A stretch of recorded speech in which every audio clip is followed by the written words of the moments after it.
Bonjour et bienvenue sur le podcast Explore Japon, le podcast qui explore le Japon sous toutes ses coutures.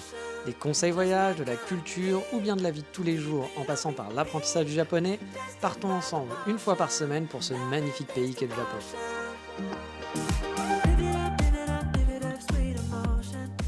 Bonjour à tous, j'espère que vous allez bien. On va parler thunes, on va parler monnaie, on va parler argent, car oui, j'ai envie de partager avec vous sur le coût de la vie sur Kyoto, dans la ville de Kyoto, qui peut être un peu comparable au Japon en général, bien sûr, pour ceux qui aimeraient s'y installer. Comme d'habitude, les gros warnings sont de rigueur. Le coût de la vie que je vais vous donner concerne ma vie à moi en général, mais bien entendu, on peut tous vivre avec des budgets différents, mais ça va pas vous permettre de vous donner en gros une ordre d'idée et de comparer peut-être avec d'autres sources de gens aussi qui auront fait la même chose. Mais bien sûr, voilà, on n'a pas le même rythme de vie, on ne fait pas les mêmes dépenses, etc., etc. Vous vous en doutez bien. Mais avant tout, on va commencer par un truc qui est totalement gratuit, c'est le sommaire de l'émission. Et en vrac, on va suivre un Japonais qui vit à Osaka, se noyer dans du curry pour pas cher et se marrer avec un service IT. Mais allez-y, il est temps de sortir les calculettes, de préparer son Google Sheet et de faire ses comptes. Car oui, aujourd'hui, on va parler du coût de la vie au Japon, enfin plus particulièrement à Kyoto, quand je vivais à Kyoto. Je vais vous expliquer un petit peu mes dépenses, combien ça me coûtait telle ou telle chose en général. J'ai replongé dans mes factures et mes souvenirs pour vous préparer un petit peu tout ça. Déjà en introduction, quand j'avais préparé un petit peu mes calculs avant de partir en tant qu'étudiant au Japon, j'avais comparé un petit peu Tokyo, Kyoto, Osaka et Fukuoka pour voir combien ça me coûterait de vivre dans telle ou telle ville et finalement choisir, parce que ça joue quand même pas mal le budget pour savoir où on va vivre. Et j'avais vu que en gros, Tokyo me coûterait genre 10 000 euros de plus sur mon budget global, c'était sur 2 ans, que Kyoto. Et Kyoto et Osaka, c'était à peu près kiff-kiff au niveau du budget. Et qu'à comparaison, Fukuoka, ça me coûterait 10 000 euros de moins que Kyoto et Osaka. Donc si vous n'êtes pas trop mauvais en maths, vous aurez compris qu'entre Tokyo et Fukuoka, sur 2 ans, j'avais quasiment une économie de 20 000 euros, ce qui était quand même pas mal, sachant que ça jouait pas sur les prix de l'école, par exemple. Le prix de l'école était à peu près similaire, était un petit peu plus cher à Tokyo, c'est vrai, mais c'était pas ça qui faisait vraiment la différence. Donc, comme vous le voyez, la différence entre les villes peut être assez grande, que ce soit au niveau des loyers, en fait, principalement, ou bien même des prix des transports qui peuvent aussi vite monter suivant où vous habitez. Moi, vous le savez, j'avais choisi Kyoto, entre autres pour ça, par rapport à Tokyo, car c'était beaucoup plus économique de vivre là-bas. Et je pouvais, ça allait me coûter moins cher et peut-être vivre mieux. Alors forcément, il y a des choses en moins quand vous vivez à Kyoto par rapport à Tokyo, mais un appartement plus grand, etc., c'était possible, mieux placé, pas de frais de transport, etc. Donc c'était quand même plus agréable. C'est pour ça que j'ai choisi Kyoto au lieu de Tokyo, parce que Tokyo était ma ville numéro 1 à la base où je voulais aller. Mais voilà, pour un budget équivalent à Kyoto, par exemple, si vous voulez vivre à Tokyo, pour un budget équivalent, il va falloir s'excentrer en banlieue, forcément. Et vous aurez de plus grands frais de transport, du coup. Et un appartement qui sera beaucoup plus petit. Au contraire, si vous allez vivre à Fukuoka, vous aurez par exemple plus grand qu'à Kyoto. Moi, quand je regardais les appartements à Fukuoka, je pouvais tabler sur 10 mètres carrés facile en plus, en étant central. Et si je m'excentrais un petit peu en n'étant pas très très loin finalement du centre, il y avait même des appartements à 50 mètres carrés dans mes prix, ce qui était pour moi qui vient de Paris, 50 mètres carrés, c'est waouh, c'est gigantesque. Parce que moi j'ai toujours vécu dans des, enfin pas toujours, mais depuis que je vis à Paris, j'ai vécu dans des 20-30 mètres carrés max, voilà, parce que les prix sont super chers. Donc se dire, tiens, on peut avoir un 50 mètres carrés en vivant à 10 minutes du centre, 15 minutes du centre en train, pourquoi pas, voilà, c'est vrai que ça fait quand même un petit peu envie. Mais bon, on va commencer par le budget le plus important, vous l'avez compris, ce qui va vous coûter vraiment un bras et dans votre budget, et c'est, voilà, on en parle depuis tout à l'heure, le café. Non, oui, le café, oui, vous pensiez que j'allais parler de votre loyer, non. Un toit, c'est important bien sûr, mais un bon café dans un coffee shop, c'est ça, la vie, c'est ça qui est important. Bon, bien sûr, je rigole, mais voilà, j'ai envie de commencer par le café, parce que pour moi, le café, c'est un très gros budget. Vous le savez, j'en ai déjà parlé, mais j'ai budgété mon budget café au Japon et j'en ai pour plus de 300 euros tous les mois. Donc c'est quand même un sacré gros budget. Donc c'est pour ça que si un jour j'ai un peu des problèmes d'argent, qu'il faut que je fasse attention, que j'ai des rentrées d'argent qui sont plus petits, il suffit juste que j'arrête les cafés, j'économise 300 euros, ce qui est pas mal. Mais bon, arrêter les cafés, c'est mon petit plaisir quotidien. Donc ça m'emmerderait un peu, mais s'il faut, il faut. Donc le café au Japon, vous l'avez compris, c'est pas donné. Enfin pareil, ça dépend d'où vous allez. Mais dans un bon coffee shop, il faut compter dans les 4 euros le café, voire 5-6 euros parfois, pour du café de qualité, j'entends. Et je parle d'un prix de cappuccino ou de filtre par exemple. En comparaison, mon budget café à Kyoto était à peu près l'équivalent de ce que je payais à Paris au final. Pour les pâtisseries, ça peut vite monter aussi. Un cannelé, par exemple, c'était 3 euros dans un coffee shop. Vous aurez du mal à trouver un petit croissant pour pas cher à 1 euro dans ce genre d'établissement, par exemple. Parfois, il y a des gâteaux pas très chers, mais par rapport à la France, vous en aurez pas pour votre argent, ça c'est sûr. Par contre, côté bouffe, il y a de tout. Vous pouvez en avoir pour très cher au resto, en avoir pour très très cher, comme manger pour pas cher du tout, tout en restant dans la qualité, on va dire. C'est un des gros avantages pour moi du Japon. C'est qu'il y a des tonnes de restos pas chers, mais où on peut se faire plaisir et manger correctement pour pas grand-chose. Bon, faut pas être un gros mangeur en termes de quantité, par contre, ça sera forcément pas ouf si vous êtes un très très gros mangeur. Mais pour un mangeur normal, il y a vraiment moyen de manger au resto régulièrement, vraiment, d'y aller souvent, sans que ça vous coûte trop un bras. Bon, c'est quand même un budget, quoi qu'il arrive, hein, ça sera toujours plus coûteux que de se faire à manger chez soi, ça c'est sûr. Mais on va dire que pour le prix d'un restaurant à Paris, bah, vous pourrez peut-être en faire deux, voire trois au Japon. Voilà, si vous allez dans un truc un petit peu. Alors, je vous parle pas forcément d'aller dans un truc très très low cost, mais si vous faites on va dire un resto à peu près lambda, bah, vous pouvez vous en tirer pour pas trop cher, quoi, on va dire. Donc il y a moyen de manger au resto quand même assez régulièrement. Par exemple, je vais vous donner mes restos à moi, mes restos préférés où j'allais. Je m'en tirais de mémoire pour une dizaine, quinzaine d'euros pour une pizza dans ma pizzeria préférée. Mais attention, la pizza, j'avais trouvé vraiment le bon plan. Car une pizza au Japon, ça peut être très cher. Je vous en avais déjà parlé. Du genre 30 euros la pizza à emporter, grande, hein, quand même, qui est assez grande, que vous pouvez finir le lendemain par exemple, mais qui va être l'équivalent d'un menu de pizza chez nous, chez Pizza Hut ou quelque chose comme ça, avec la boisson et autres. Alors que là, pour 30 euros, vous aurez juste la pizza, tout simplement. Mais la pizza, moi où j'allais, c'était un restaurant qui faisait des pizzas qui étaient de taille correcte, parce que j'étais déjà allé aussi dans d'autres pizzerias où les pizzas étaient toutes petites, on aurait dit des pizzas pour menu enfant. Donc bah, si vous allez pour la pizza parce que vous aimez bien manger une bonne pizza, bah là vous n'êtes pas rassasié. Et là j'avais trouvé un bon rapport qualité-prix pour ce prix-là. Donc ça se trouve, comme je vous le dis au Japon, on peut toujours trouver et bien manger pour pas trop cher. J'avais un autre resto hein, où j'adorais aller pour manger des karaage. Vous savez, c'est du poulet frit. Je prenais des frites avec et je me prenais souvent une bonne bière plus un gâteau et je m'en tirais pour 25 euros en moyenne, donc c'est pas trop cher hein, pour un restaurant. Je trouve que 25 euros, vous allez à Paris à 25 euros, vous aurez du mal à vous faire un plat, une bière et un dessert.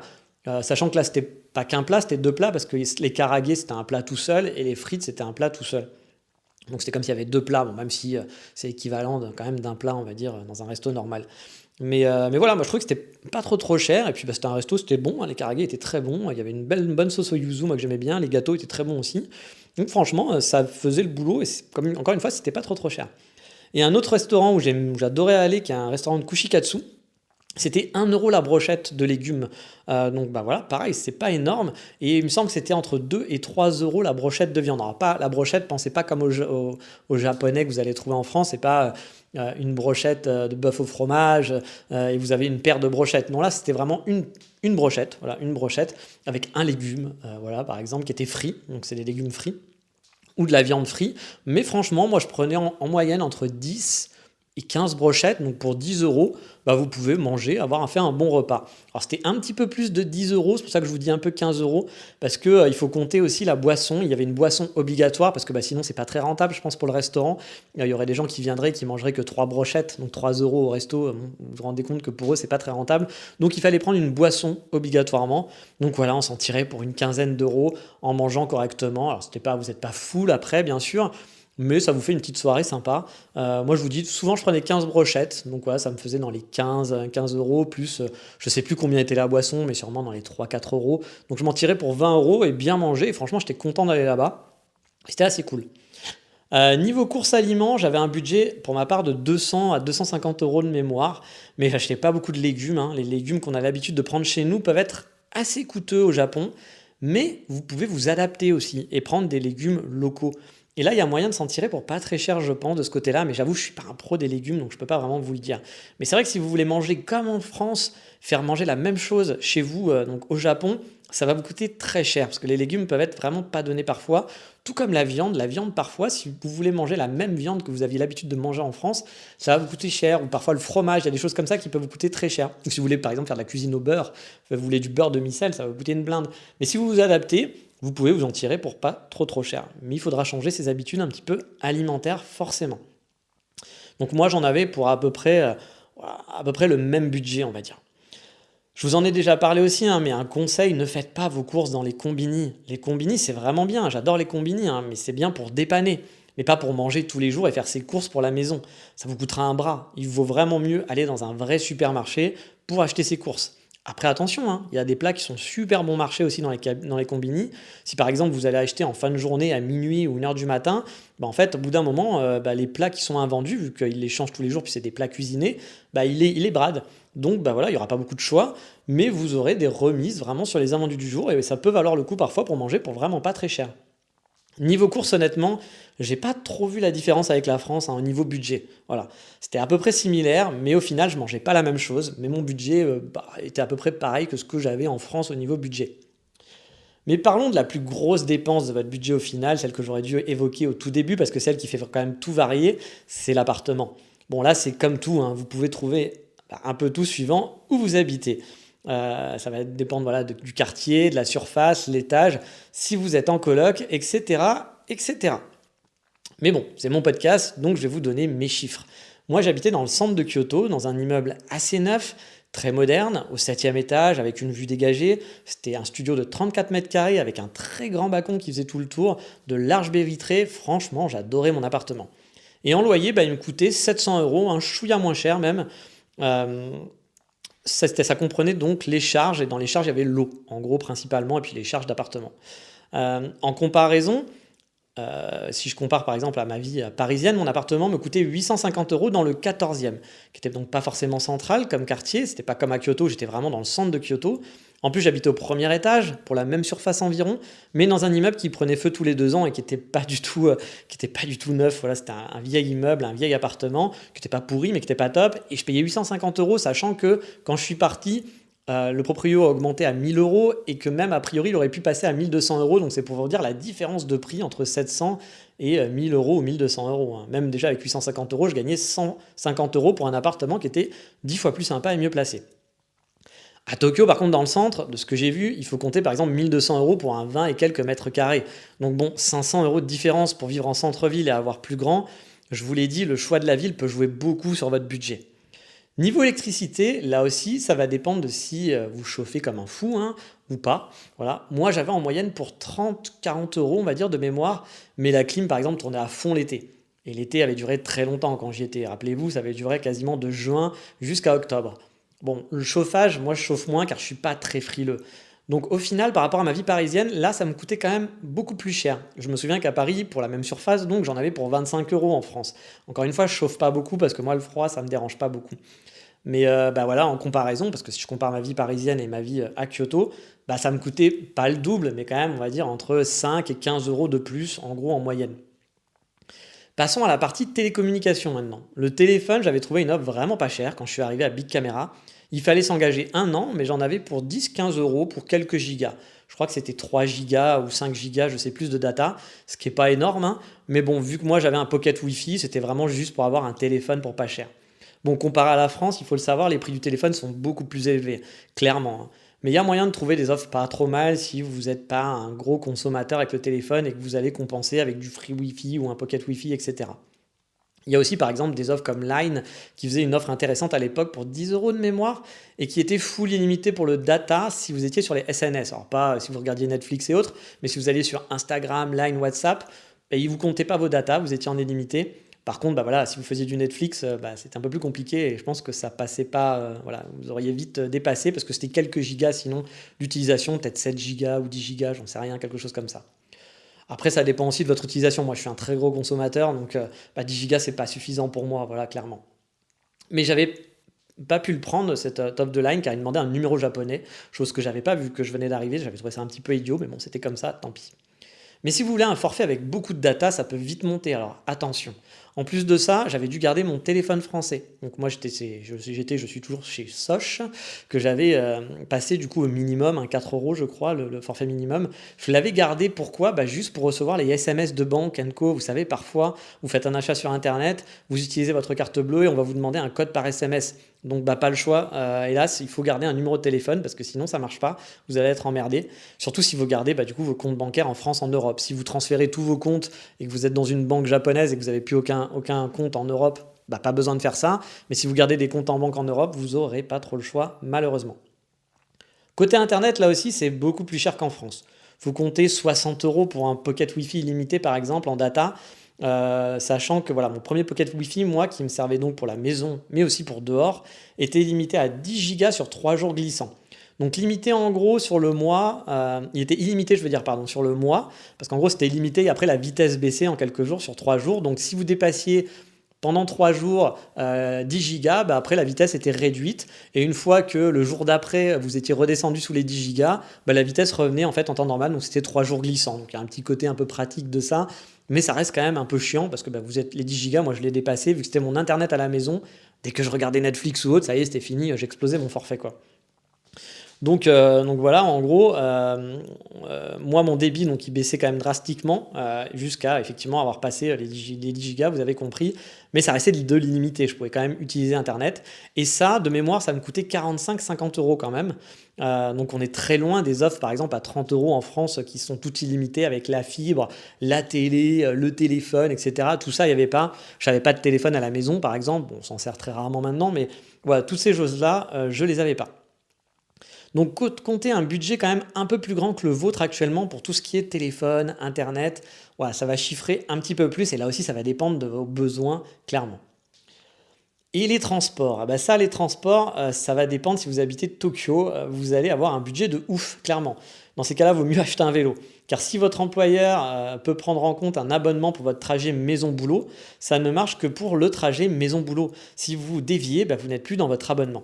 C'est pas comme le pass Navigo à Paris où vous pouvez partir partout à Paris, vous payez une somme pour le mois et puis après vous pouvez bouger n'importe où. Là non, c'est vraiment un trajet, un abonnement sur un trajet. Et je suis content parce que j'ai pas dit carte orange, alors que moi je dis toujours carte orange, je sais, je suis vieux. Les trajets peuvent vite monter. J'ai déjà vu des trajets suivant les lignes à 7 € pour faire la moitié du centre de Tokyo, par exemple. Donc, quand on habite Tokyo, il faut soit marcher, soit avoir un vélo, ou bien optimiser le coût. Voilà, parfois, faire 2 changements et mettre 10 minutes de plus, bah, ça peut vous faire économiser la moitié de votre prix du trajet qu'un trajet direct. Mais parfois, c'est l'inverse. Bref, si vous voulez faire des économies, il faut être bon en maths.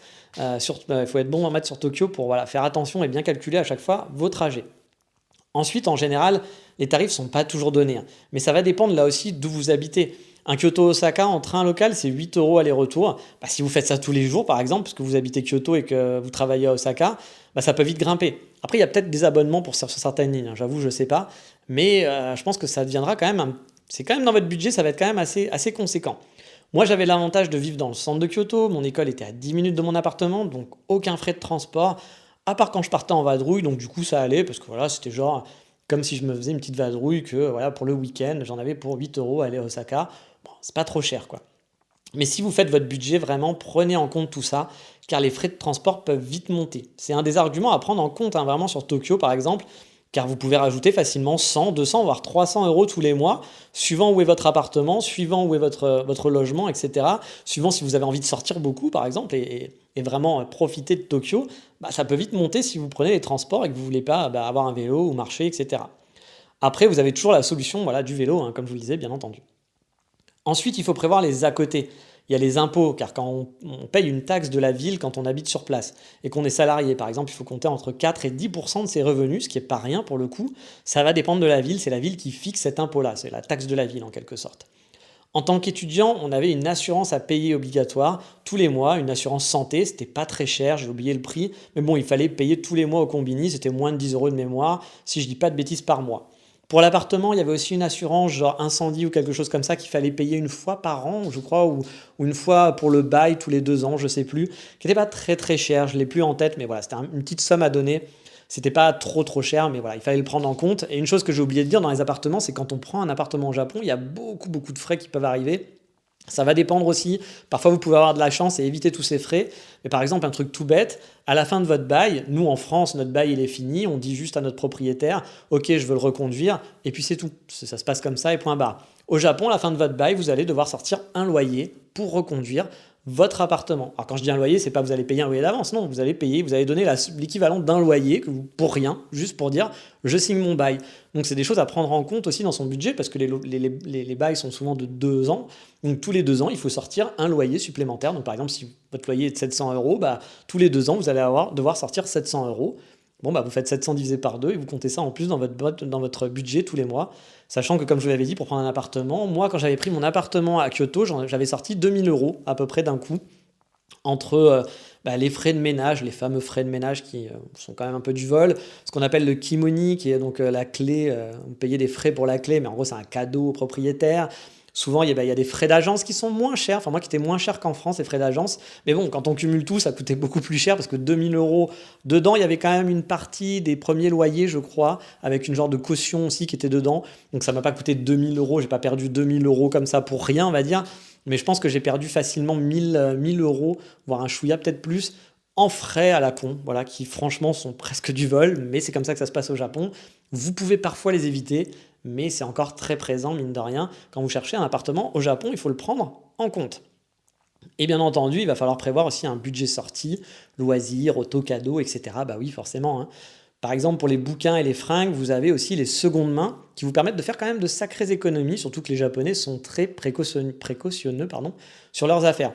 Je vous l'ai déjà dit, mais un livre d'occasion au Japon, il a la même tête qu'un livre neuf chez nous. Du coup, vous pouvez acheter des mangas à 1 € l'unité, par exemple. J'ai déjà vu l'intégrale de Dr. Slump pour 25 €. C'est vraiment rien. Et puis pareil, pour les fringues, ça peut être cher les fringues au Japon, hein. Il peut y avoir des fringues qui coûtent assez cher, même un peu plus cher qu'en France, j'ai l'impression. Mais en même temps, vous pouvez en avoir pour pas cher, en allant chez Uniqlo, par exemple. En allant dans les second hand, vous allez pouvoir trouver des bonnes affaires. Après, c'est à vous de chiner pour trouver des choses pas mal. Mais c'est vrai que voilà, si vous voulez du neuf, c'est peut-être un petit peu plus cher qu'en France, je pense. Il y a aussi des choses comme le cinéma qui est vraiment pas donné. Il n'y a pas de carte illimitée comme chez nous où pour 30 €, vous pouvez squatter votre ciné H24. Non, là-bas, il va falloir payer à chaque fois son ticket. C'est autour de 10, 15 € je crois, le billet. C'est quand même assez cher.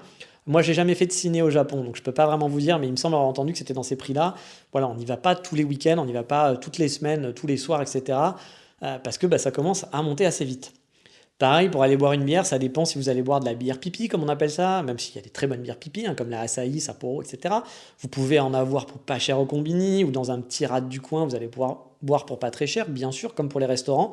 Mais si vous voulez, par exemple, de la craft beer, là, il va falloir sortir le porte-monnaie, hein. C'est souvent 10 € le demi, ou après être passé à Édimbourg, moi ça m'a fait vraiment mal aux fesses quand genre la pinte ça me coûtait 3 € la pinte de craft beer, là c'était 10 € minimum pour le demi, on fait ouais, ça fait quand même un peu mal aux fesses. J'ai déjà même vu des bières à 25 €, des craft beer c'est pour vous dire. Et je pense qu'on peut aller encore beaucoup plus loin, hein, dans le délire. Donc voilà, si vous êtes un amoureux de craft beer et tout, ça peut vite monter. Mais pour de la bière, ce que j'appelle la bière pipi, hein, je sais, c'est un peu méchant, et vous allez me dire, ah, mais c'est très bon, là, ça y est, vous avez raison. Mais voilà, il y a quand même une qualité, c'est comme aller manger un burger au McDo et aller manger un burger fait par un mec qui va vous le faire maison avec des bons produits frais, bah voilà, c'est pas la même qualité. Et ben voilà, il y a moyen, mais ça peut vite monter, clairement. Et quand je serai de retour au Japon, si vous le souhaitez, hein, je pourrais vous faire une comparaison plus précise de certains prix. Là, je fais de tête, hein, par rapport aux factures que j'avais. Mais si vous avez des questions précises, n'hésitez pas à me les poser sur Instagram, sur mon compte NJ, donc NGE, ou sur Twitter, c'est Dandy avec un Y Kitsune. Si vous ne me retrouvez pas, il suffit d'aller sur explorejapon.com, il y a mes réseaux sociaux dessus. En conclusion, on dit souvent que le Japon c'est super cher. Moi, j'ai pas trouvé que le coût de la vie était super cher. Je vivais beaucoup mieux finalement pour le même budget à Kyoto. Bon, c'est sûr que si j'avais été à Tokyo, avec les appartements, les transports, vu que c'est pas donné, je suis pas sûr que j'aurais mieux vécu, au contraire. Mais on peut s'y retrouver dans d'autres domaines, comme les sorties par exemple, dans certaines sorties. Sur Kyoto, pour ma part, ma vie était vraiment plus agréable, hein, en termes de budget. Pour le même budget, j'avais un appartement qui était super central, qui était neuf, qui était bien équipé, pour 150 € de moins qu'à Paris. Donc c'était quand même vraiment chouette, sachant qu'en plus j'avais déjà un bon prix sur Paris. Et niveau resto, on peut se faire plaisir plus facilement qu'à Paris aussi, sans avoir à sortir 50 € pour se poser dans un restaurant. Après, si je compare à Budapest, par exemple, mon budget n'est pas le même, hein. Comme quoi on peut vivre pour pas cher et bien en plus en Europe. Tout va dépendre de votre train de vie aussi, de la ville que vous allez choisir. Ça joue beaucoup. La ville joue vraiment énormément. Comme vous avez pu le voir, 500 € de différence sur le loyer, on le sent passer. Puis vous rajoutez en plus genre 200 € de transport, ça peut vite faire mal dans votre budget et avoir une grosse différence. Mais allez, fini de parler d'argent, on va aller dans la ville voisine, Osaka, pour l'insta de la semaine.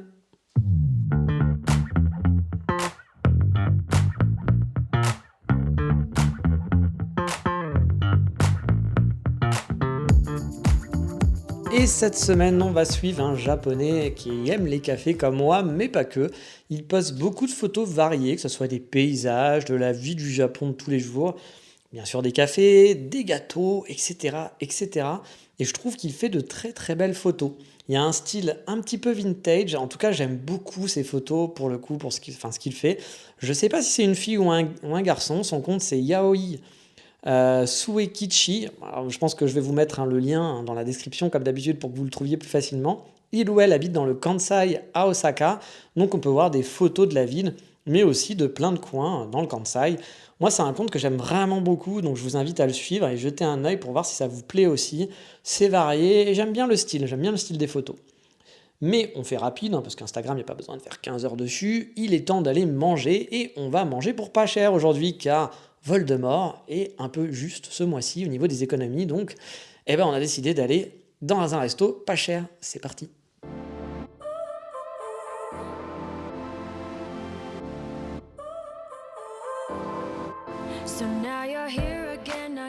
Et oui, cette semaine, je vous amène manger sur Kyoto et Tokyo et Fukuoka. Puis peut-être à Hiroshima aussi. Puis pourquoi pas dans d'autres endroits. Oui, on va manger un peu partout car on va aller dans une chaîne assez connue au Japon. Ils ont beaucoup de magasins, je crois qu'ils ont plus de 1000 restaurants au Japon et puis ils en ont un peu partout en Asie aussi, même dans d'autres pays, je crois, qui s'appelle Koko Ichibanya. Bon, je dois vous avouer, je suis pas très chaîne en général, vous le comprenez, vous l'avez déjà compris, je pense. Genre, si vous voulez me faire plaisir, m'amenez pas dans un McDo, ça sera pas vraiment, voilà, s'il faut vous suivre pour vous faire plaisir, je le ferai, mais aller manger au McDo, pour moi, c'est pas du tout un plaisir, je préfère même à la limite pas manger. Moi, manger, pour moi, ça doit être un plaisir, voilà, je préfère ne pas manger plutôt que, bien sûr, au bout d'un moment, il faut manger parce que sinon on meurt, mais voilà, moi, manger, c'est un plaisir, aller au restaurant, c'est un plaisir, donc manger un truc que j'aime pas ou un truc qui a un goût qui m'intéresse pas, c'est pas trop mon kiff. Après, encore une fois, chacun fait ce qu'il veut. Si vous kiffez les McDo, vous avez le droit. Et le principal, c'est de se faire plaisir. Voilà, c'est vraiment ça le principal. Mais bon, je suis pas une diva non plus. Et j'avais des amis qui allaient à Koko Ichibanya de temps en temps. Mais du coup, je les ai accompagnés quelques fois. Et même si c'est pas un super resto, c'est le genre de cantine où on mange finalement plutôt bien pour pas cher. C'est un très bon rapport qualité-prix. Alors, Koko Ichibanya, c'est quoi? C'est un spécialiste du curry à la japonaise. Vous savez, le riz avec la sauce curry, qu'on accompagne souvent d'un tonkatsu, un poulet frit que perso j'aime beaucoup. Alors, à Koko Ichibanya, vous pouvez personnaliser votre plat. Choisir l'intensité du curry, savoir si c'est très piquant, pas piquant du tout, etc. Par exemple, il y a la quantité aussi qu'on va pouvoir avoir de garniture, quelle garniture on va avoir. Il y a quand même un choix qui est très très large. Et il y a des menus aussi en anglais, la plupart du temps, en tout cas c'était le cas dans ceux que j'ai testés à Kyoto et à Tokyo, ce qui est plutôt chouette parce que quand vous ne parlez pas japonais, c'est quand même très pratique d'avoir un menu en anglais. Même pour moi, par exemple, qui ne parle pas très bien japonais, c'est toujours plus simple pour choisir que de se prendre la tête, voilà, à essayer de lire, à comprendre, et puis on ne comprend pas tout, donc on choisit un peu ce qu'on connaît, puis il y a les photos, etc. Donc ça permet de choisir facilement. Je vais pas vous mentir, c'est pas le meilleur curry que j'ai mangé de ma vie, un curry japonais, mais c'est vraiment pas cher du tout, franchement, et ça fait totalement le job. Niveau ambiance non plus, on n'est pas dans un resto où genre vous allez faire un date là-bas, on est souvent dans une ambiance cantine, c'est pas un resto de luxe, vous l'avez compris, ni un lieu super hipster. Mais c'est simple, c'est efficace et ça fait bien le boulot finalement. J'ai testé d'autres chaînes un peu du genre que j'avais trouvé vraiment pas bon, vraiment pas bon. Genre j'avais des amis qui adoraient aller, j'ai oublié le nom, dans une chaîne low cost de Karage. C'était vraiment pas cher, mais c'était immondissime. Je sais pas comment ils pouvaient aimer ça. Mais bon, les goûts et les couleurs, comme on dit. Mais là, Koko Ichibanya, pour moi, ça passe largement. Si vous voulez manger du tonkatsu pas cher, accompagné d'un curry japonais, il y avait des omelettes, bien sûr, aussi. Il y a des petites saucisses, il y a plein de choses différentes. Alors, quand je dis des saucisses, c'est pas la saucisse, la grosse saucisse de Francfort, etc. C'est plus le genre knacky avec du curry, quoi. Il y avait des genres de des genres d'hamburgers aussi, des genres de trucs dans le genre. Bref, un plat un peu japonais familial. Koko Ichibanya est un très bon choix pour pas se ruiner et manger à sa faim. Donc voilà, moi je conseille à essayer. Encore une fois, vous allez pas, c'est pas le meilleur resto de la galaxie, mais vous êtes en voyage au Japon, c'est un gros budget quand vous êtes en voyage au Japon, ça vous coûte cher, les hôtels, les sorties, les temples, etc. Parfois on a envie de se faire un resto, mais on peut pas en faire tout le temps non plus. Voilà, ça permet de faire un truc un petit peu économique et puis de tester finalement un resto très local au final. Mais allez, trêve de tonkatsu et de curry, passons au coup de cœur de la semaine.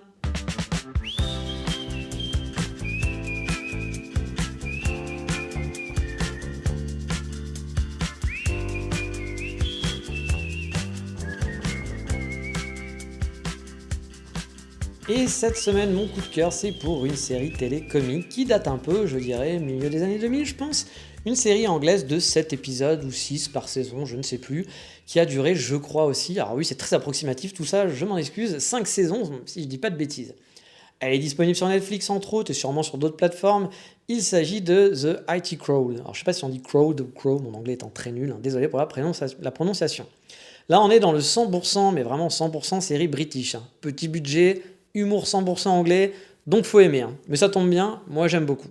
Je l'avais déjà vu il y a longtemps et je me la suis refait il y a peu et j'aime toujours autant franchement. Bon, on est dans l'absurde total, hein. C'est pas The Office par exemple qui garde quand même un certain degré de réalisme, même s'il y a des scènes qui sont totalement débiles et des personnages hauts en couleur. Là, dans The IT Crow, les situations, les boss, etc. sont vraiment hors normes avec des trucs voilà, qui n'arriveraient pas dans la vraie vie. Mais peut-être qu'un rapide pitch s'impose. Dans The IT Crow, on cite 2 gars du service informatique au sous-sol d'une multinationale qui vont voir leur quotidien bouleversé avec l'arrivée d'une responsable de service qui n'y connaît rien en informatique et qui s'est retrouvée là après avoir menti sur son CV. Ça se regarde très vite pour le coup, ce sont des épisodes de 20 minutes environ, et il n'y en a pas beaucoup chaque saison comme je vous l'ai dit, c'est vraiment très drôle, mais il faut aimer l'humour décalé anglais pour le coup. Il y a des situations ubuesques qui m'ont bien fait rire, du what the fuck, ce qui fait vraiment le succès de la série pour moi ce sont surtout les acteurs et les personnages. Personnellement j'adore Richard Ayoade, je crois qu'on dit Ayoade, je suis pas sûr, c'est Maurice Moss dans la série, même si son personnage est super cliché, hein, il le joue à la perfection, beaucoup mieux que le geek de Big Bang Theory, j'ai oublié son nom, mais moi j'ai jamais vraiment compris le succès de la série perso, mais encore une fois les goûts et les couleurs, hein, il en faut pour tout le monde. En plus j'avais été agréablement surpris le jour où j'avais vu sortir le film Submarine, que j'avais adoré à l'époque, car il était le réalisateur du film, et je ne savais pas que c'était lui qui avait fait ça quand j'avais vu le film, et quand j'avais vu le réalisateur, j'ai fait « Ah, mais je le connais et tout », et effectivement, je le connaissais de la série, j'ai adoré ce film-là à l'époque. Bref, si vous avez envie de vous faire un petit délire anglais et que vous n'avez jamais vu cette série, je vous le conseille fortement, car il y a vraiment de bons gags. Alors parfois, voilà, il y a des situations qui sont un peu lourdeaux, mais la plupart du temps, moi j'ai passé de bons moments, et il m'est arrivé souvent de rigoler devant ce qui se passait dans la série, des trucs vraiment très décalés. Dans l'ensemble, j'aime beaucoup cette série, c'est une série comique que j'apprécie. Mais voilà, on a fini pour aujourd'hui, je vous souhaite donc de passer une super semaine et je vous dis à très vite pour un nouvel épisode. Sur ce, comme d'habitude, je vous dis ciao bye bye, matane.50